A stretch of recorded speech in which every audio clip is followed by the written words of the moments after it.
So now I would like to invite the next speaker, Fiona Van Velde, from both the Norwegian university. I don't know the exact name of NMBU. It's the Life Sciences School of the University of Oslo.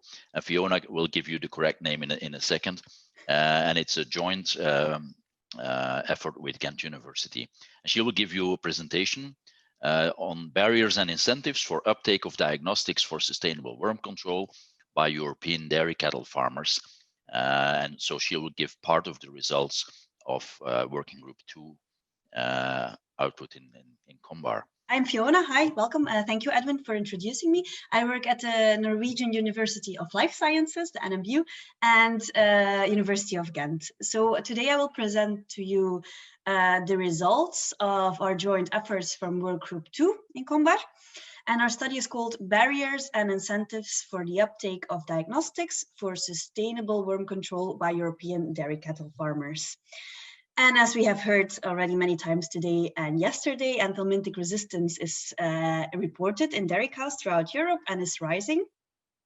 So targeted treatments and targeted selective treatments are becoming essential strategies, and thus also the adoption of diagnostics on dairy farms.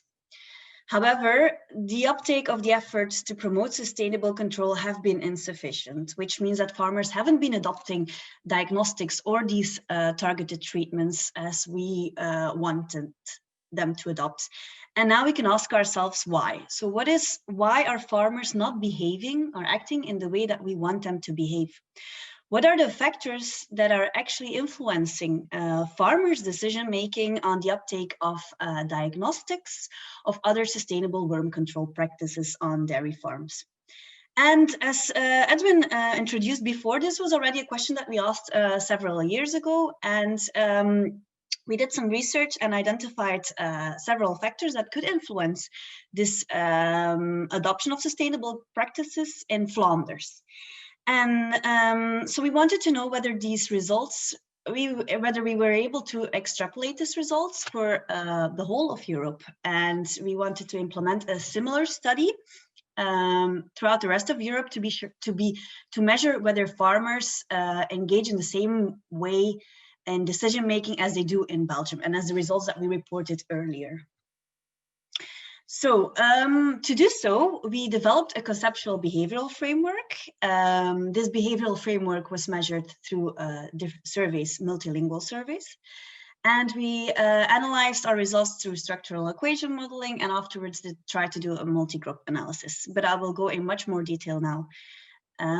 So our development of a conceptual behavioral framework was based on different disciplines. And as I said before, this was also informed by previous studies, but not only the previous studies that we did in Belgium, but also other studies such as a study in small ruminants in the UK, or with horse owners in the UK by Hannah Rose as well. The disciplines that we used here are coming from a social science part, so the behavioral psychology and behavioral economy, but also from veterinary parasitology and insights from social veterinary epidemiology, which is a rather novel discipline. This has led us to develop a conceptual behavioral framework in which we identified several factors that could influence farmers' decision-making on the adoption of diagnostics. This framework was afterwards measured through a survey. And as you see here, I will explain to you briefly, and I think that Edwin also introduced this, how we developed the survey. So each factor that we included in our model was measured through a set of questions.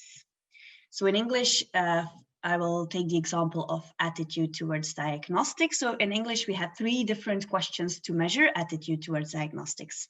But since we wanted to send the survey through different countries, we had to translate it into the country's original language. So for example, here in Norway, we had to translate it in Norwegian.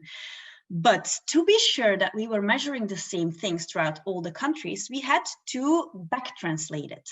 So we had to translate a Norwegian survey back to in English and then compare. It's called B-translation of the survey. So we had to compare whether the original English version was matching the new English version. And if this was all right, and if there were no significant differences, then the survey in Norwegian was accepted. But if we saw that there were many significant differences that could measure other items or other thoughts by farmers, they had to be translated again. And so we repeated this process several times until we had similar surveys throughout all the participating countries.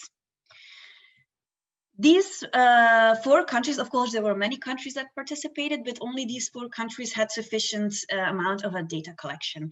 And just briefly, we actually we pooled the data from Germany and Austria, and we labeled it into Central Europe. So as you see here, we collected this was the data collection of all the participating farmers. But after data cleaning, we had to reduce the amount of participants due to, for example, due to missing data. So farmers that didn't fill in the whole questionnaire, or missing data that was not at random, so questions that they didn't want to answer. So we had to exclude some data in the analysis, but this is the final set. We labeled it Northern Europe, Central Europe, and Southern Europe. And after structural equation modeling, we could find this result for Northern Europe. And okay, this model seems quite complex, but I will guide you through it. As you see here, we can see that there are green lines, red lines, and dashed arrows. So the green arrows have a positive effect, the red arrows a negative effect, and the dashed arrows represent an insignificant effect, so no effect. Our adoption intention that we measured is actually the adoption intention of diagnostic methods on the dairy farms. And as we see here, attitude towards diagnostics had the largest, because it has the thickest arrow, had the largest effect, positive effect on this adoption intention. And so attitude is actually the evaluation, so the positive or negative evaluation of this behavior based on underlying beliefs, such as, for example, animal welfare, animal health, production, milk yield, or as we have measured here, a default bias, which means that whether the farmers are content with their current treatment and whether they want to change their current treatment. So we saw that they were quite pleased with their current treatment, and this had a negative effect on their attitude towards diagnostics. But eventually, this had a positive effect on their adoption intention. So this was a very important factor. Secondly, we see attitude of anthelmintics. So as their current treatment has a positive effect on their attitude, but attitude towards anthelmintics, so if they feel positive towards anthelmintics, had a negative effect on the adoption intention of diagnostics. We see here as well that subjective norms, which is the perceived opinion of significant others, had also a positive effect on this adoption intention. And as we see here, bandwagon bias, which means that bandwagon is the total environment. So other farmers had their opinion was valued very much. And this opinion had an effect on whether they wanted to engage in that behavior, yes or no. Perceived severity and perceived susceptibility is the threat of anthelmintic resistance, had no effect on their adoption intention. Eventually, we were also able to measure self-reported adoption, so whether they already engaged in the adoption of diagnostics and how many times. And as we see here, adoption intention actually didn't have an effect on this self-reported adoption, but the community did. So this means that actually farmers are engaging in a behavior due to what the community around them is doing. So these were the results for the northern part of Europe. And here you see, you don't see many differences, but this is the central part of Europe. This is quite similar. So we found quite similar results. The only thing that I can add is that the behavioral control norms, whether the farmer perceived they are in control of that behavior, whether the behavior is easy to implement, or whether they have the sufficient tools to implement the behavior, had a positive effect on this adoption intention as well for Central Europe. And this was perceived knowledge, so whether they had they thought they had sufficient knowledge of diagnostics, had, of course, a positive effect on whether they were able to implement diagnostics. This for Central Europe, and then Southern Europe, so Italy, we weren't able to measure all the other factors because our model didn't fit. But what we did found is that actually attitude in Southern Europe had no effect on this adoption intention. What did have an effect was anthelmintic resistance and actually the perceived severity. Whether they thought that anthelmintic resistance was a severe threat, this had an effect on their adoption intention of diagnostic tools. So these were our results and these were our models, but we wanted to do a multi-group analysis, and this was not possible. So what we were not able to do, we can only present the models as we have found them, but we actually cannot make any significant, we cannot say statistically significant differences. So we can suggest that there are differences, but we cannot say that there are significant statistic differences between the countries. And that's because the surveys were actually collected on different methods throughout the whole countries. And so we were not able to control this. And also differences in the survey. So sometimes some surveys presented different questions that we weren't, or that we didn't spot earlier. Also, we have things that we cannot control are differences in culture and language nuances. So although we back translated it, there are some nuances in the language that we cannot control. So therefore, we can only provide an explanation of the models, but not actually statistically compare them, unfortunately. And to end, what we found is actually that the results for Southern Europe were different from our previous studies, so different from our studies in Belgium or in the UK. But the results from Northern and Central Europe were very comparable to these previous studies.